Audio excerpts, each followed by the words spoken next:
Welcome to today's presentation, Differentiation with Edulastic. Over the next hour, we have a great panel of educators that will share how they use Edulastic to differentiate instruction in their classroom. And by the end of today, you'll have some new tips and ideas to bring back to your students. Now we're going to head over to our featured presenters. We are so grateful to have Barbara, Nerissa, and Kara online with us today to present on this topic and share how they're doing differentiation with their students. The first presenter, Barbara, really wanted to be here today, but has parent-teacher conferences. So she pre-recorded her presentation and she's going to try and be online to answer questions when she can. Little background information, Barbara Zingg is a high school math teacher in West Virginia, and she has been using Edulastic and also teaching for a long time. She's a really awesome presenter. I think she's going to give a little intro of herself in the video, so I'll let her do the talking here in a moment. All right, here we go. All right, good evening, everyone. First, let me apologize for not being live with you. Like many of you, I suffer from TOS, Teacher Overwhelm Syndrome, and I double booked this presentation on top of parent-teacher conferences.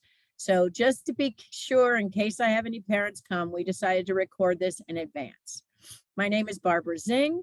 I teach in the wild and wonderful Eastern Panhandle of West Virginia, where I've lived with my retired special ed husband for over 30 years. I teach high school math primarily, but I have also taught high school theater, high school film, kindergarten computers, and any number of other things. I have been an Edulastic innovator for at least 4 years and maybe 5. And I can tell you it is the most amazing software, and I am grabbing people and introducing them to it left, right, and center. Next slide, please. All right, so one of the things that's really nice about being able to differentiate with Edulastic is you can be fair and equitable. I recently had a situation where I had students who had very different backgrounds in a topic. And I actually have 2 students shadowing me from Shepherd University nearby. And I posed the question to them, how do you solve this? How do you address this?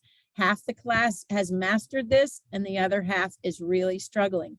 So I let them think about it and I thought about it and I came up with multiple assessments based on where the students were at the time. Same number of points, same name for the assessment. So if a student looked at the student next to him's assessment, he didn't know it was any different. So that way nobody felt bad about themselves because they had the blue bird or the red bird or the easy version or anything like that. And it worked amazingly well. It met the students where they were. It reinforced what their needs were. The students who already had mastered slope and y-intercept and graphing linear functions were able to do more challenging problems, maybe some word problems, maybe some application problems. And the ones who are still struggling with the basics, identifying where the slope is, identifying where the y-intercept is, graphing it online, got to do what they needed at the time. So it was a terrific thing to do. It's easy to create different assessments and assign them not to the whole class, but to specific students. So you can really customize by the need of the student. And say you have students who have IEPs that are only supposed to get 3 choices in a multiple choice test. All you do is clone your test, go back and edit it and take out one of the responses. Wonderful, easy to do, easy to be fair and equitable. Next slide, please. The other thing I do is to provide in-depth comments in feedback as a way of differentiating. If a student needs a little more prompt, a little more encouragement, a little more reminder of how this relates to what we've been doing, that can all be done in the comment section. So say they take an assessment and they miss a question. I can leave them a detailed comment. Do you remember in class when we whatever? Do you look for the whatever, be very specific. And I've even created a sheet where they go and they write down what the problem was, they write down what my comment is, and then they redo it by hand. And that's been very effective. I usually make their comments by name. I'll say, you know, Jaden, to do this. And they take, it's like we're having a conversation, but we're having a conversation in writing. I also usually have a place for them to be able to ask questions on a Jamboard or something like that if they're really lost. I have, like I'm sure most of you have, some quiet girls who wouldn't speak normally, but certainly are not going to speak with a mask on. And we are still 100% masked. And even if they did speak, you couldn't hear them because they're speaking so quietly. But they will type a question and they will ask a question that way. So that's another way that I've differentiated my students. Next slide, please. Giving students multiple opportunities to redirect as needed. This, again, the redirect feature on Edulastic is amazingly powerful.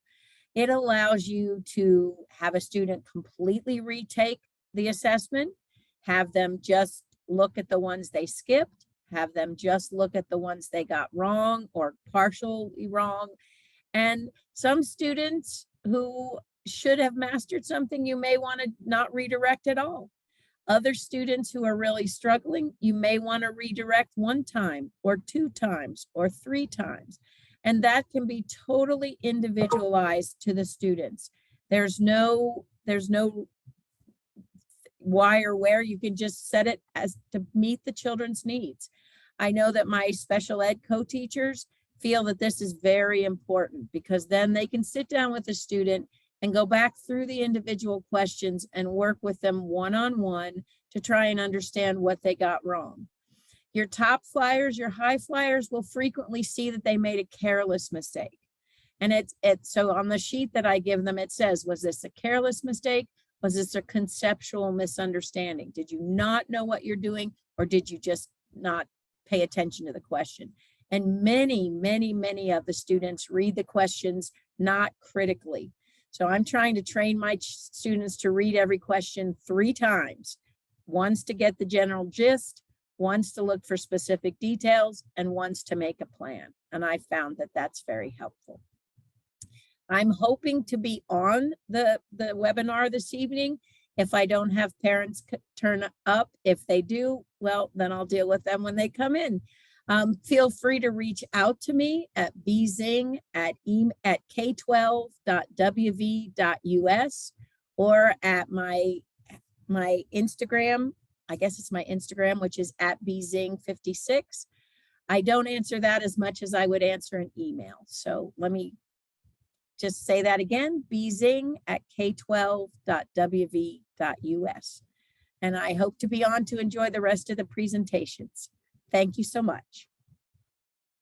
Awesome. That was a really wonderful presentation by Barbara. And I really liked what she was saying about asking students if it was a careless mistake or if it was really the conceptual mistake, and using redirect in partnership with that important question.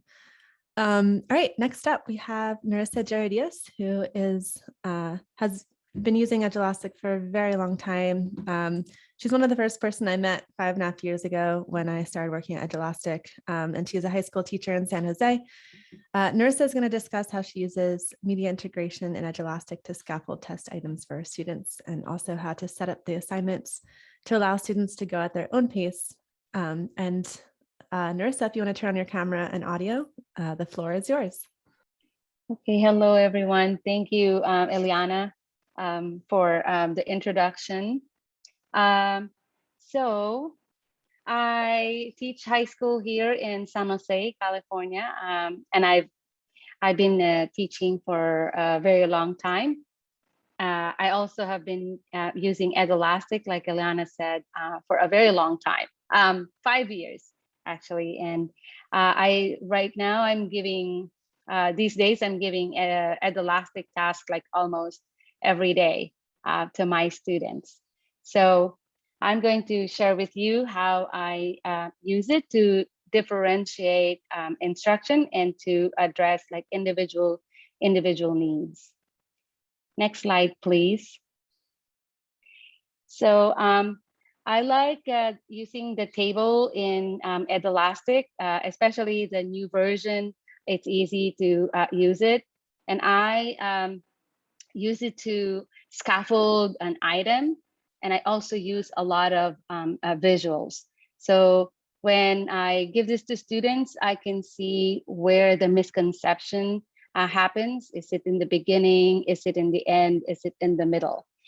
Also, for those students who did not quite get it during the presentation of the lesson, they can have another opportunity to process the information, and hopefully it becomes clearer to them this time. I like this feature of Edulastic, being able to put a lot of visuals in the items. Next slide, please. Another media integration is the video.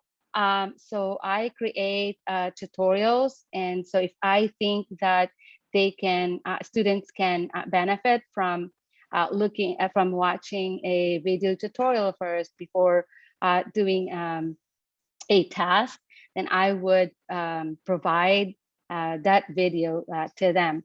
And then here again, I'm using a table. The question here is to complete the square, and they are like putting all of the information like step by step. So I get to see again the student thinking, how they are progressing in the process, and I can see what they forgot to do or what they missed, and that's very helpful in addressing individual needs. Next slide, please. Whenever I give tasks to my students, especially, I give a lot of practice quizzes, and I like this feature where I can set it to open manually in class, so I don't have to worry like what time, and also to close manually, so that students who were absent, they can, when they come in, they can go in and open the task. They don't have to ask me to give it back to them. So for those students who take more time to do a task, they don't have to worry about rushing and finishing at a certain time. So if they need more time, they can take their time. So this is, to me, I've always used this from the very beginning that I used Edulastic.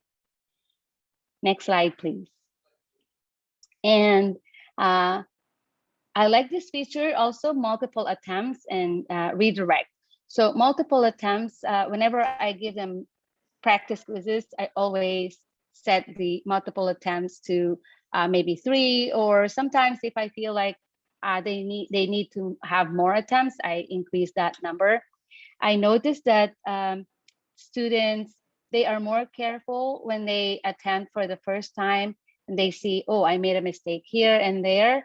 They go back to their notes, they really try to figure out what kind of mistakes they made, and they try not to run out of attempts. So there's more, I think, more learning going on that way.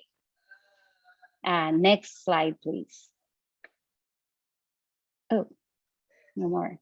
I thought I have like a redirect. Oh, let me just talk about the redirect. Redirect, even if I give them several attempts, if they run out of attempts and they still want to, students still want to improve their scores, I then redirect it to them, and they have an opportunity to fix mistakes, to just keep on improving. And that's it for me. Awesome. Thank you, Nerissa. Bravo. Nice presentation. And for anyone who has any questions, you can drop them in the chat, and we can answer them at the end, or Nerissa can respond to them in the chat as well. Redirect is definitely a very, very cool feature. And very cool. Yeah, love those tables that you make too. I've always said Nerissa makes the most beautiful assessments. Kara does too. Kara's up next. So let me introduce our next presenter. For our final presentation, we have Dr. Kara Pickens. Kara is an ELA teacher and ELA coordinator, and she's based out of Indiana. She's going to chat about Edulastic's instruction choices, including leveled reading choices and media integration to assist students. Kara, I'll let you do a little more introducing of yourself and take it from here, please. Well, good evening, everyone. My name is Kara Pickens, and I am an ELA teacher and ELL coordinator at a school district, Springs Valley in Southern Indiana. And I have taught classes ranging from remediation English to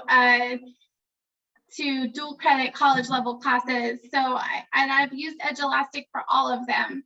And I absolutely love the flexibility that Edulastic gives to teachers in their assessments. I've been using Edulastic for about 7 years, and I've been an Edulastic innovator for the last 3 years, and I've been really excited just to share with other educators all the things that Edulastic does, and to also learn from teachers like Barbara and Nerissa. So I really appreciate learning from their experiences and what they're doing with Edulastic as well. And I love that question that Barbara had about, was it careless or conceptual? I'm gonna, the takeaway for me tonight. So I especially use the differentiation features for my students that need extra scaffolding. So my ELL students, my special education students, or my students that are taking remediation English. And I find it so awesome what Edulastic allows teachers to do to create assessments. So the first thing that I do is I actually create a lot of like lesson plans in Edulastic. And by that, I mean, I don't just use Edulastic for assessments. I use it to create full lesson plans that my students can do remotely. I actually started doing this when I was on maternity leave several years ago. And then I started using it for e-learning days for my students. When we had those first snow days, Indiana was an early adopter of those. And then of course, we have the whole pandemic teaching. And then I'm currently teaching a kind of hybrid where I teach long distance for my students part of the year.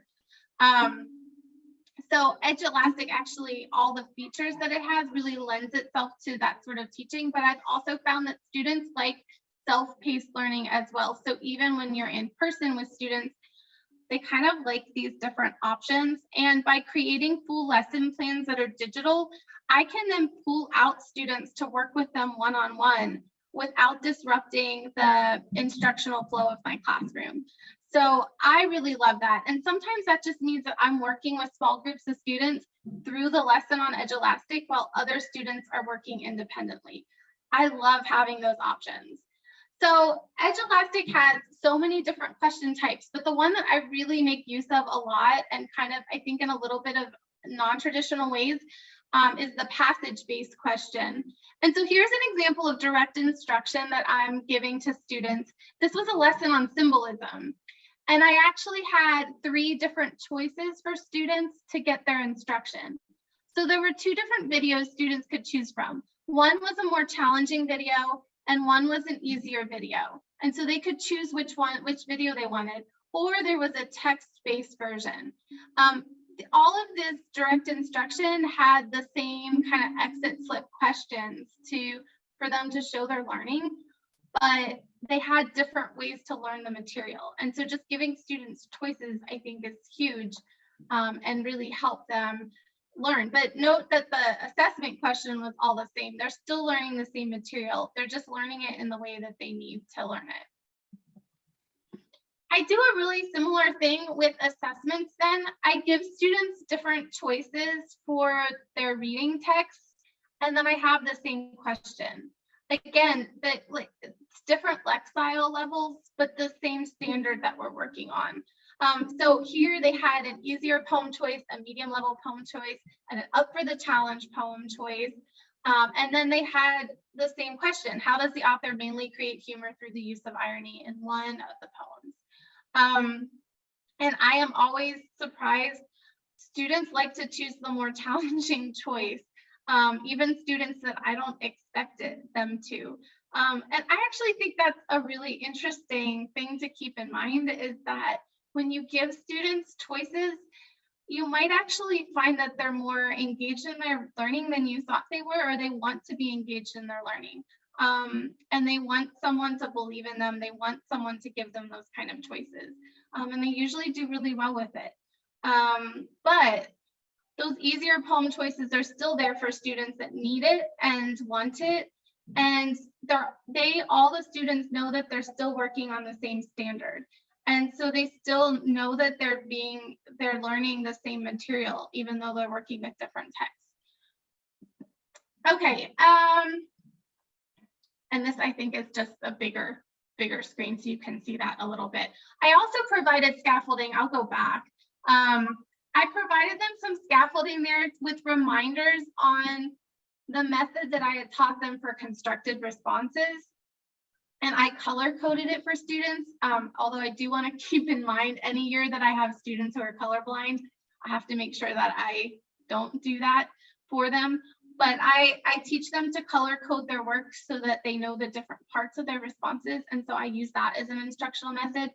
But Edulastic makes it really easy to clone an assessment and to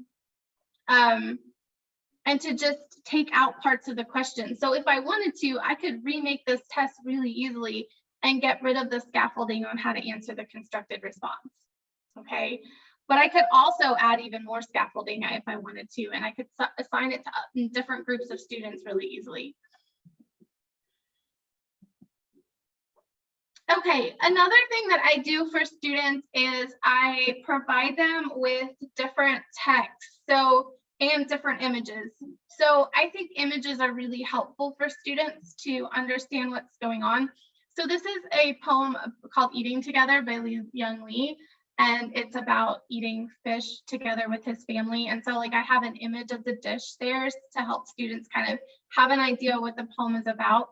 But then I use the tabs here. There's two different tabs, just like I provided like this, the differentiation with different types of text. I also provide students with the text and the audio. And the premium version of Edulastic has like a text-to-speech reader that will read it to students. But I like to include this because I think it's really important that my students hear from diverse voices in my classroom. And so this enables me to allow them to actually, like in this case, hear from the poet reading the poem himself because it's on YouTube. So I think that's really cool that this poet is reading his poem in my classroom. And then students have an option on how they can learn the poem. They can either read it themselves or they could do the audio or a little bit of both. Okay, and I also wanted, okay. The other thing that I do for students, and this is where the cloning becomes really helpful too, I provide students with a lot of sentence stems and also paragraph stems, depending on what their ability level is for their constructed response. So in this case, like for the question, I had kind of a fill in the blanks for students, and they were just working on the explanation of their evidence for this. So I was enabling them to just work on one part of it. I also did a similar thing in this assessment too. I have a modeled constructed response. And again, they're kind of filling in the blanks with that. And so they're building up to the skills that they need. Again, I can clone this really easily and I can get rid of those scaffolds for students that I don't think need those scaffolds. And it's so easy to do that. And then I can just assign it to the students who need it.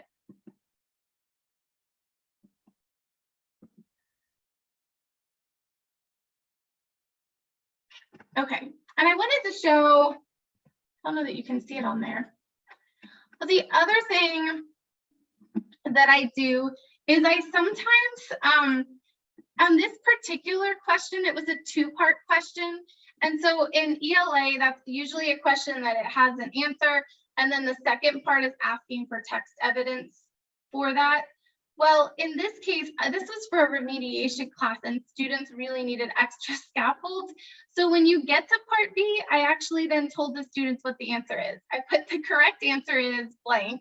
And then I said, if you don't mark that answer, go back and change it. And then now that you know the answer, where would you find the text evidence? Now, again, I could take away that scaffold for students that don't need it, but for my remediation summer school students, they needed that. And they're still having to do some really critical thinking about that. I mean, just because I told them the answer to the first part, they still have to find the text evidence. The other thing that I do for students sometimes is provide a teacher modeled answering of the question. So in this case, I actually created a video tutorial that went over the answers to the questions. And the students were just filling in the answers as they watched the video. I don't do this all the time. This is like a gradual release aspect that eventually they'll be able to do this on their own. But for students that really struggle, this is a scaffold for them, so we can eventually get to the point that they can do the work independently. And again, I don't have to provide this video for all my students. I can provide it for the students that really need it. Okay, and I'm trying to think, I have a couple other things that I wanted to talk to you just briefly there, and I don't think I showed it. I don't know where I had it, but there is a place, it's on this last question. If you scroll down, there's a show hint button on here as well. And sometimes I will actually just like you can go in and give students a hint about the answer. And so sometimes I will give them a hint for constructed responses by linking to a Google document that has a modeled example, or linking to a video that has extra information for students, or just giving them a hint about what they need to be thinking about for the question. So that show hint button is really, really helpful for students. And also there's just so many options to add images for your special education and your ELL students. And those images I think are so important. And you can also easily add co-teachers. So if you have special education teachers or other teachers that you're working with, you can share data for that. Okay.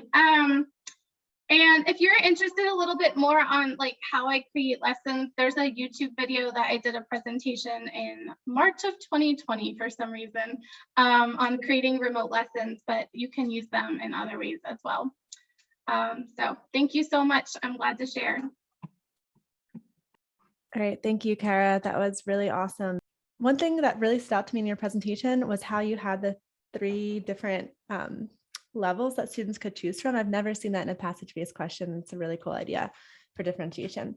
But I just added this to the chat. Definitely check out Kara's online lessons. The link is in the chat now. And then take her up on looking at her assessments online.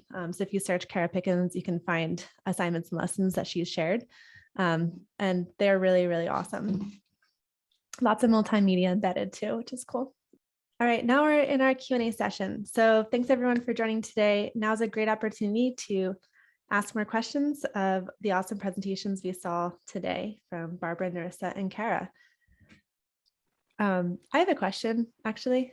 So when you started using online digital assessment, like what was your process for incorporating differentiation? I'm sure it didn't happen overnight because it takes a little bit of time to build the types of things that each of you guys are using. But if you could maybe talk a little bit about that process of beginning to set that up. You're taking me back years and years. I'm thinking about it. Okay, so I guess I have very early on wanted to give students choices in what they were learning. And so I still remember like, and I've been one-to-one with my students third year teaching, and I've taught for 12 years now. So most of my teaching career has been one-to-one with technology in some way. But I mean, I could still remember having like 3 or 4 piles of different reading assignments like copied out, and students could choose one. Like, so I've been doing that kind of thing for a while, but I guess I think Edulastic was a huge catalyst to really thinking about, okay, there's this passage question, there's different tabs, so I have options and really thinking about that. And then my state also gave like sentence question stems for the I-STEP tests, which they don't do anymore, but like that was huge too, because they were so standards based. that I was like, I have this question here that can be used for any passage. Well, not any, but it has to fit with the standard, but like I can use so many passages. So why not give my students choices? And then it was just that there's like technology, you know, I can have my students read 3 different speeches and they can choose one. I think technology is amazing for that. And now I'm sort of at the point in my classroom that that's what we do, because the students know that frees up my time to give them more feedback, and it frees up my time to meet with them one-on-one. And they're still learning because they have all these scaffoldings there. They're not alone. They have my screencasts, like Nerissa was talking about that too. I think screencasts are huge for students because you're still there. Like they know that you care about them and that you're still teaching them, but you're also using your time in a way that can benefit them in other ways too. So I think like the more I've been teaching, the more that's like, okay, why not? And I think maternity leave kind of did that too. I was like, well, I'm gone for 12 weeks. So how am I still going to be there teaching them? Yeah. Thank you. Yeah, for me, I was looking for something that I can use to free up some time because grading papers is just a lot of time, eating a lot of time, and I also have to prep. I also have to create tests, and then how do we give retakes to if we do paper? I have to create, and just time is not there. And I'm so happy to have found Edulastic. And I'm so happy that Edulastic invited me to be to the innovators team because then I had an opportunity to use the premium, and I just look for ways to make the thinking of my students visible when they do the Edulastic. So I learned how to use table, and I think I was trying to create a long division problem last night so I can give it to my students, but it looks like I can't do that anymore. But today they were doing synthetic division using the tables, and so I thought that, oh, that's so cool. And students, okay, how do I start this? They look for ways to begin, and then they kind of like get lost in the middle, and they know how to come back. So it is a game changer for my students, and they like being able to see the feedback right away. And I'm able to also support everyone like on a more individual basis. So thank you to Edulastic. It's just a game changer. Thank you so much. I'm glad it's so helpful in that way. And so you guys, when you're showing the different assessments that you're giving your students, I'm seeing lessons and some quizzes, it looks like, but can you explain a little more of these formative assessments? Are they just like activities and learning opportunities? Are you giving these for any higher stakes assessments, or is it more just the learning process? For me, both. Yeah, I do have some really kind of more summative assessments for my students. But I'm a kind of weird teacher. I don't give a lot of tests to my students. Like, to me, my classroom is a learning process, and we're continually learning and redoing it. Yeah, and I see Nerissa nodding her head. Like, I feel a kindred spirit with you, Nerissa. Like, it's that learning process. And yeah, there's times that okay, I'm like assessing where you're at right now, because like I need to know where you're at without those scaffolds, you know. But like we're just constantly learning, and we're always redoing. Like, that's part of the learning process. And I wanted to add, like, in relation to that, my students do not like Edulastic the first or second time we do it. It is so different from the experience that they have in other classrooms and it feels really foreign to them. But like over time, they really appreciate it because they're like, I'm learning this way. And also to echo what Nerissa said, it's a time thing. It's like, how can I use, like, time is so precious and I only have control of what's going on in my classroom. And how can I use my time, like maximize what I'm doing with my students? And so if I'm able to use tech technology in a way that allows me to maximize my time, like that's huge. And Edulastic's a huge part of that. Awesome. So I was nodding because like her in my class, it's like learning is ongoing. Like I tell my students, like, what is, because if I'm giving them paper tasks, I will not be able to grade and I will not be able to give feedback. And if they wrote something that's not right, they will not know. But Edulastic tells them right away. And so I tell them, what good is it, if you did something and it's not right and you don't know? So Edulastic is the way for us to really know where we're at. And we're just constantly learning. So I do a lot of practice quizzes. I give, like you, Cara, I give very little quizzes. And I think that they're learning a lot in the process. They remember things. It sticks because they're like continuously improving themselves. Also, I really like it when somebody already have a 97% and they email me and they say, Miss G, can you please send it back to me? It's just they can't take it if there's like they're missing something, even if it's like 99.5. They just want to fix that little mistake. And so I thought that that's helping the students a lot. So thank you to Edulastic. I could never do it without the use of Edulastic. Never. Not enough. I won't sleep. Oh no, we're glad that, I guess that's a new benefit of Edulastic. You can sleep now. We should promote that on social media now. That's very cool to hear all the, I guess, the grit that is coming from your students of just like wanting to get it right and wanting to get that done. And I guess a big separator from maybe when all of us were in school is that instant feedback, which allows them to then come back and get that retake or redo. Which is also like, I just think students expect that now. I mean, that's if my students today had the kind of education that I had 25 years ago, I think they would be so frustrated. Like, and it was fine for me, but like they now have different expectations on how they need to learn. And it is that instant feedback. It is that personalized learning that's so important to them. They value that.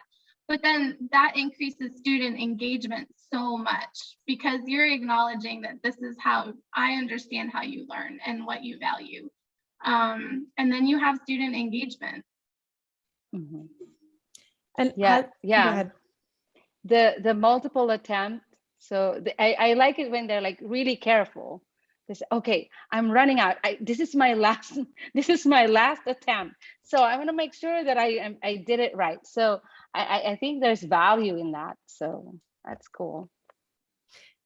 Does the differentiation ever turn into like a self-paced learning? Are there any students who are like, I'm ready for the next thing, give it to me? Or like anyone who's like, I need more time, but you really need to move on to the next lesson? That happened today. Like some of my kids are ready to move on. So we start with an Edulastic task. Some are ready to move on, and they came to me and, oh, Miss G, what's the next one? And I said, oh my God, it's so funny because I said, oh my God, I feel like I won the lottery because they're ahead. They're ahead of the schedule. So that's so cool. And then I have also other students. Like I have one student who was out for 4 days, and so I have a calendar, and they go to the calendar and they keep they do the tasks in order, and so they know, oh, now I'm gonna do Edulastic, now I'm gonna be taking notes, I have videos for the notes, now I'm gonna do the worksheet, and now I'm gonna go back to Edulastic. So we're all in different places, and today a principal visited my classroom and he saw everyone doing different things. So that was so cool. I thought, I said, I'm gonna flex. That student is using Edulastic, and they say, oh wow! So that was so cool today, and that's Edulastic for me for the past several years. It's my partner. It's my time saver. So thank you guys. Thank you guys. I cannot Aw. thank you enough. That's awesome. That's so sophisticated. It sounds like your classroom with all the students individually doing their work because of where they're at. Another question. Oh, go ahead. Sorry, I thought I heard someone. Oh, no. Okay. I had a question, which is with the remote learning that's been going on, the hybrid learning in person versus behind screens, how has like differentiating assessments and learning shifted in your classroom, or has it been the same because everything's on Edulastic? What does that look like in the different scenarios? I think to echo what Nerissa just said, like, I wouldn't say I have students begging for the next assignment, just yet. I don't know.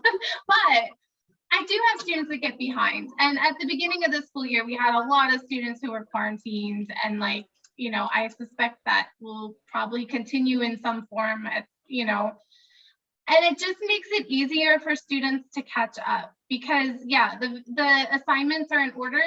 And my curriculum is really scaffolded, so they're building up these skills over time, and they just need to do them in order to catch up. It's not like they missed this huge lecture that I did in class, you know, and they have all the video tutorials. And then, I mean, I have to be really honest, like all of that video tutorials and making an Edulastic assignment takes a long time. But once it's there and I have it, and I still create new stuff all the time. Like my curriculum is always changing and adopting, like, but I have all these resources, and like a lot of times I'll take a resource from a couple years ago and I'll rework it for my new theme, or, you know, I'll add some more recent stuff, but like I have all these resources. And so like over time, it's been a lot less work, and it's there, and students can catch up if they miss things. That's awesome. Initial investment for long-term win, sounds like. Yeah.